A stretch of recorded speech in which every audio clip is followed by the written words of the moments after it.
বন্ধুরা, আমি ঘুম থেকে উঠে গেছি। উঠে গিয়ে দেখো পটল আলু ভেজেও নিয়েছি। আলুটাকে সিদ্ধ করে কুকারে সিদ্ধ করে নিয়েছি, তাড়াতাড়ি হয়ে গেছে। আর পটলটাকে দেখে এভাবে ছুলে ভালো করে ভেজে নিয়েছি। এখন কটা বাজে বলো তো? 4টেও বাজেনি। উঠে গেছি কিন্তু রান্নার জন্য। আর আমি মানে খুব স্পিডে কাজ করতে পারি না, তার জন্য আস্তে ধীরে কাজ করতে হয়, ভালো করে ধুয়ে টুয়ে। তার জন্য আমি একটু তাড়াতাড়ি উঠি, যে একটু তাড়াতাড়ি উঠে যাবো তো ওটা আস্তে ধীরে কাজ করবো।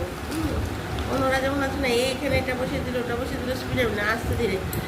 মশলাও করে নিয়েছি মিক্সিতে। তো আমি ভাবলাম যে না, আমি বন্ধুরার সঙ্গে একটু কথা বলে নিই।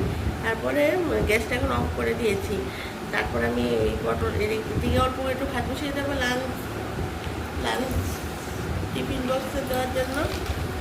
কারণ সকাল সকাল খাবার দিয়ে দিতে হয় মেয়েরও, তার জন্য। আর তার জন্য তো পুরো উঠে রান্নাটা করা আর কি, একটু সকাল সকাল চলে যায়। আর তোমরা তো জানোই, যারা যারা দেখো স্কুলে চাকরি করে খাবার নিয়ে যায়, তার জন্যই এত সকাল উঠে রান্না করে।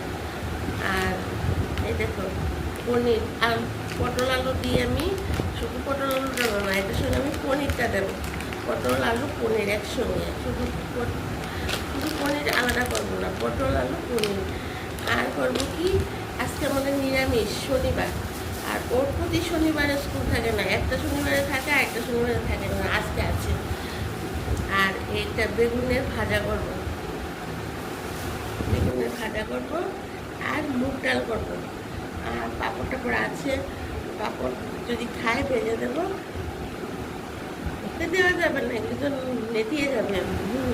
ঘরে যারা আছি আমরা যদি খাই আর তবে। আর ওকে তো দেবো হচ্ছে আলু পটল পনির, মুগ ডাল আর বেগুন ভাজা।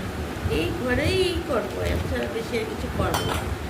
তাহলে বন্ধুরা, তোমরা তো সবাই জানি অনেকেই ঘুমোচ্ছে। আর যারা সকাল সকাল বেরোবে খাবার টাবার নিয়ে, তারা তো উঠতেই হবে, রান্না করতে হবে। আর এখনও চা খাইনি, এখন তোমাদের সঙ্গে কথা বলে চাটা খাবো। আর তোমরা আমার ভিডিওগুলি আসলে কিন্তু পুরোটা ভিডিও অবশ্যই দেখবে। আর প্লিজ আমাকে তোমরা সাবস্ক্রাইব করতে কিন্তু ভুলো না, নাহলে কিন্তু আমি এগিয়ে যেতে পারবো না। হ্যাঁ, আমাকে প্লিজ সাবস্ক্রাইব করবে আর আমার পুরোটা ভিডিও দেখবে। তাহলে বন্ধুরা এখন রাখি, অনেক কাজ বাকি আছে। এখন হয়তো 4টে বাজে, 4টে বাজে 10 মিনিট আগে আমি বসেছি তোমাদের সঙ্গে কথা বলার জন্য। তো এখন আমি চা খেয়ে